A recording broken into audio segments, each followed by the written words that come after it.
Saudariku yang terkasih, dikisahkan bahwa ada satu keluarga, bapak, kalau anaknya dipukul oleh teman-temannya dan anaknya pulang ke rumah mengadu, "Bapak, saya dipukul oleh teman-teman saya." Bapak ini tidak pernah sekalipun membela anaknya. Kisah ini diketahui oleh banyak orang. Maka suatu ketika ada satu bapak datang ke rumah untuk menanyakan, "Bapak, kenapa kalau anakmu dipukul oleh teman-temannya, dia datang mengadu, kenapa bapak tidak pernah membela anak bapak?" Dia jawab, "Karena yang pukul dia ini manusia." Si bapak itu tanya lagi, "Lalu kapan baru engkau bela engkau punya anak?" "Kalau yang pukul dia adalah setan, baru saya bela.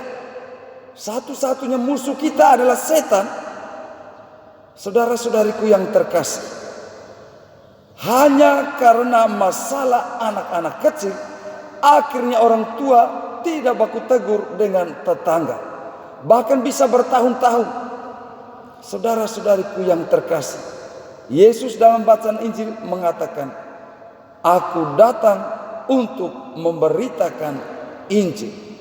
Orang-orang dalam bacaan Injil tadi berpikir bahwa kita sakit, datang ke Yesus, maka kita akan disembuhkan.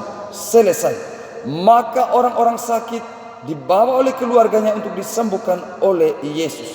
Tetapi apa yang terjadi? Memang dalam 1-2 kasus Yesus menyembuhkan, tetapi tadi dalam bacaan Injil kita dengar Yesus berkata, "Mari kita pergi juga ke kota-kota lain, sebab untuk itulah aku datang untuk memberitakan Injil." Memberitakan Injil, saudara-saudari, apa maksudnya memberitakan Injil? Yesus datang untuk menyerukan pertobatan. Bertobatlah, sebab kerajaan Allah sudah dekat. Kalau kalian tidak bertobat, kalian tidak bisa masuk ke dalam kerajaan surga.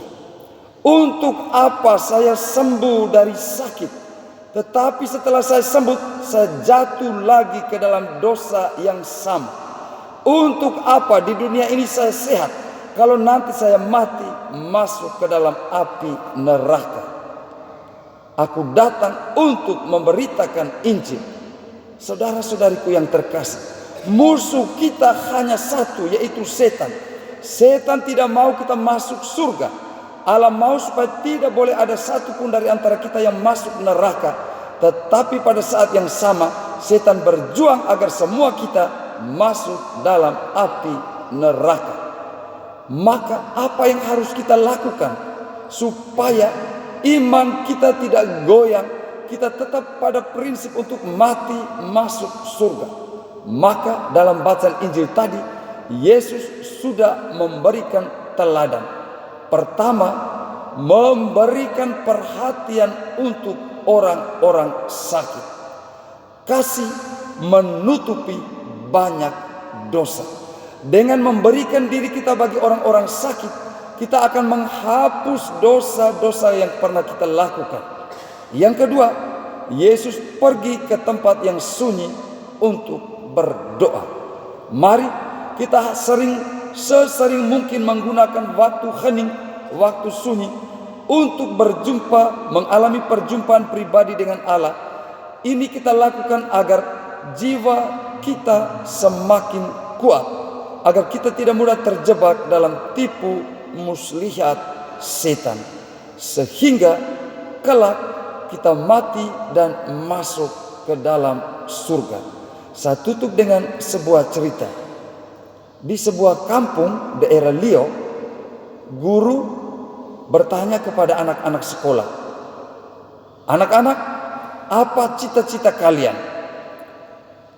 Ada yang angkat tangan dan menjawab,